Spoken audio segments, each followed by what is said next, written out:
جو بايدن جو بايدن جو بايدن جو بايدن جو بايدن جو بايدن جو بايدن رئيس الولايات المتحدة فقد عقله بالكامل. قبل 3 سنوات انتشر هذا المقطع لفخامة الرئيس جو بايدن وهو بيطلع الطيارة بكل أناقة، لابس بدلة غالية مصممة من أفضل.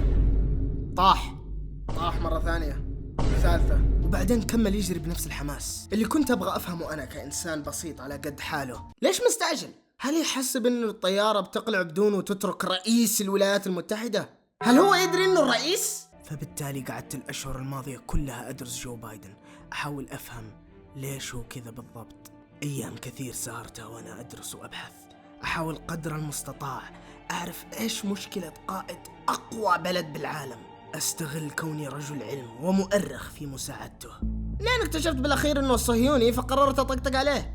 Welcome back. جو بايدن 2020 كان عام فوضوي إلى أبعد حد.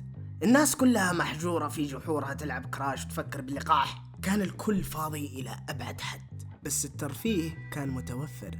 بالنسبة لي كنت أتابع السياسة الأمريكية. وقتها كنت متونس إلى أبعد حد لأنه الوضع كان غريب بشكل لا يطاق. دونالد ترامب كان الرئيس وقتها، وبما أن مرت 4 سنوات من توليه للرئاسة بعد ما جلد هيلاري كلينتون في مناظرتهم، جاء وقت انتخابات أخرى. وبالمناسبة فوز دونالد ترامب كان آخر شيء ممكن يتوقعه إنسان، مو بس عشانه مجنون، بس عشان سياساته غريبة. بس هذا مو موضوعنا. دونالد ترامب مجنون، أنا ما أطيقه، لكن الصراحة مرة يضحك. بعد ما خلصت ال4 سنوات اللي أخذها ترامب الكلب الحيوان الخنزير من هيلاري كلينتون العجوز الشمطاء الحيوان الكذابة، جاء وقت انتخابات أخرى. السباق كان ممتع من جهة الحزب الديمقراطي، وكان متقارب جدا لين وصلوا للنهاية، وبالأخير بايدن فاز وصار هو المرشح الأول للديمقراطيين. فبالتالي الحين باقي خطوة واحدة فقط ويتحدد الرئيس القادم. المرشح الديمقراطي يوقف قدام المرشح الجمهوري ويتناظرون ويتضاربون، وكل واحد يقول وش عنده لين يفوز واحد ويطلع. جاء وقت المناظرة اللي الكل ينتظرها. حتى اللي يكره ترامب كان ناوي يتابع بس عشان يضحك على نكته، لأنه على قد ما تكره الآدمي على قد ما هو بغيض، إلا أنه دمه مرة خفيف. بدأت المناظرة واستمرت فترة. ترامب استخدم نفس أسلوبه في الضغط، وقاعد يسأل أسئلة صعبة ويطقطق، نفس الجوتسو اللي استخدمه على هيلاري. الهوكاجي ترامب ما كان جاي يلعب، بس كانت في مشكلة واحدة في حسابات البرتقالة. ترامب هو مو قاعد يكلم إنسان عادي، هو قاعد يكلم إنسان ما هو معاه، غير حاضر. بايدن واقف على المسرح، جزء من عقله ما هو مستوعب إنه هذه مناظرة للرئاسة. أتوقع للحين يحسبهم كافترية مدرسة. قام بايدن قال لترامب يا أخي بالله اسكت. ترامب انخرش يوم بدأ يستوعب إنه بايدن ما راح يقدر يأثر فيه، عشان بايدن دماغه من جوا قاعد يتحلل أصلا. كيف بتهزم شخص بجدال وهو مو مستوعب انت ايش قاعد تقول أصلا؟ كأنك في حلبة ملاكمة تعطي خصمك بوكس يلف على الجمهور يسألهم إذا الغدا جاهز. ما في فرصة. بايدن جلد ترامب وهو ما يدري انه جلده أصلا. بالأخير فاز بايدن وترامب قام يبكي، حرفيا قام يبكي، قاعد يصايح انه نتائج مزورة وانه والله بايدن ذا سرق مني الانتخابات يا اخي كلها مزورة وكذاب وما ادري وش. كان يبكي. نظم مظاهرة المفروض انها سلمية، بس مصوتين ترامب اغبياء دخلوا مبنى الحكومة الرئيسي وكسروا طاولات واذوا الحكومة وموظفينها، لين تدخلت الاف بي اي وسجنت عدد ما يخلص منهم. فبالتالي ترامب قال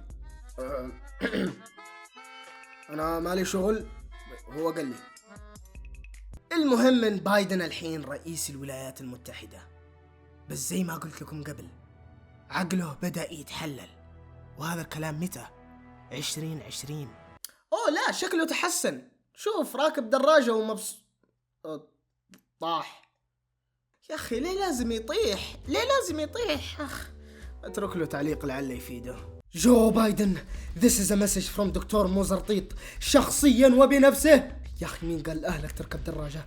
مين قال لك تركب دراجة؟ مين سمح لك تركب دراجة؟ آخر مرة راجعت عندي الفحص البروستاتا حقك حذرتك من إنك تجلس على أي شيء مو مصنوع من قطن عشان عندك بواسير كثير. جو بايدن، أنت تدري إنك شايب؟ جو بايدن، أنت تدري إنك رئيس الولايات المتحدة ولا لا؟ يا شايب يا مخرف يا مجنون، أنت أسوأ يوتيوبر. دقيقة، أنا سبت التعليق هذا على أي فيديو.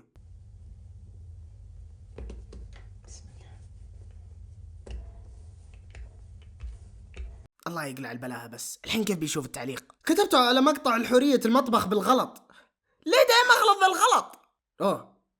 رد. كيف رد؟ دكتور مو زرطية 72 بن فعلت سناي تنشع بن شريط منجلغل وخيكق. God bless America. ايش؟ وايش دخل منجلغل وخيكق؟ ما علينا، المقطع هذا رهيب. فطائر باللحمة الجزء الثاني، حرية المطبخ، قناة فتافيت. العجينة لازم تفردوها رقيقة كتير رقيقة. القا لما نقول القا نحس فيه شي غلط، أنا ما بعرفش أحكي بالقا. رقيقة كتير. تجمعوا تحطوا الحشوة في الوسط. أنا عملتها هون الشكل عملته أوفال. إذا ما عندكمش هالقطاعات قطعوا بكوباية عادية.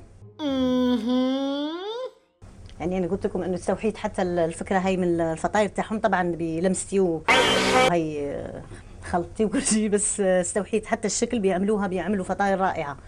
والله رائعة فعلا، روعة عندهم المعجنات. يا أخي تخيل تكون هذه أمك، والله فنانة الطبخ. بتروح لها تعليق ثاني، ماما، وارسل تعليق. هلا جو بايدن، جو بايدن، جو بايدن.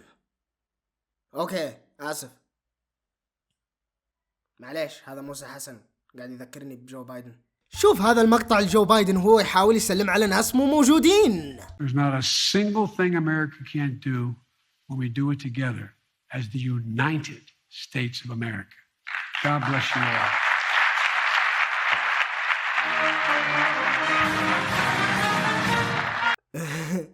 Bro thinks he's meeting John Cena.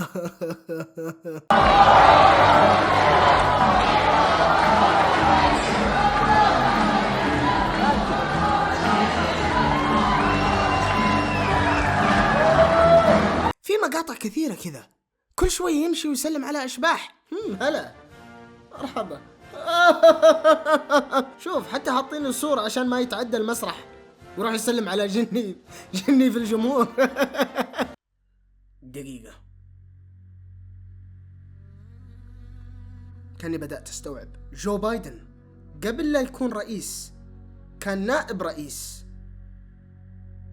الأوباما. يذكركم مين أوباما؟ يا إلهي، الموضوع أعمق مما كنت أتخيل. الحين لازم أترك له تعليق، عشان أوريه إني اكتشفت الحقيقة. جو بايدن، This is a message from محمد خناقين. الزبدة أنا كشفتك وعرفت قاعد تسلم على مين. لي 2 أتابع حسن بربر وأتحمل مقاطعه الخايسة عشان أعرف أتهيأ لأشكالك. تتعامل مع الجن جن مرة واحدة يا شايب يا أصلع يا مزرعة البواسير والخرف. تحسبني بأمشيها لك يا فاصل؟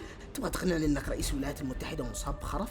لا لا لا لا، هذا الكلام يمكن يمشي على هالنودي أوسم اللي معلق رجولته على إيموجي، بس أنا غير. أنا أعرف الحقيقة الآن. أنت من أتباع ملك الجن شخان زق، وصح أنا كمان من أتباعه، لكن علاقتنا معقدة يا أخي. له أشهر ما يرد على رسائلي، وكل مرة أقول له نطلع مطعم يقول لي مشغول ويعطيني عذر بريال. الحين تأكدت إن شخان زق يخوني.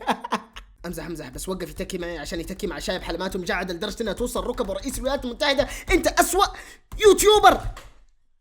ارسل تعليق. انت تاكل خرا سوق امها انت امزح معاك يا عري. انا الاستاذ رشيد. اصلا فينك؟ فك الدرج يا عري. ايه يا نفسية، من زمان ما شفناك يا عري.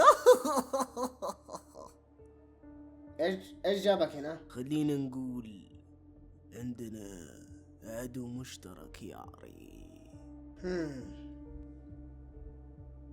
طيب تعال اجلس دقيقة صبر. التعليق اللي كتبته قبل شوي وين؟ عندك اسماء يد الفجر يقول لك عادي تشرب. انا ما عارف هنودي اوسم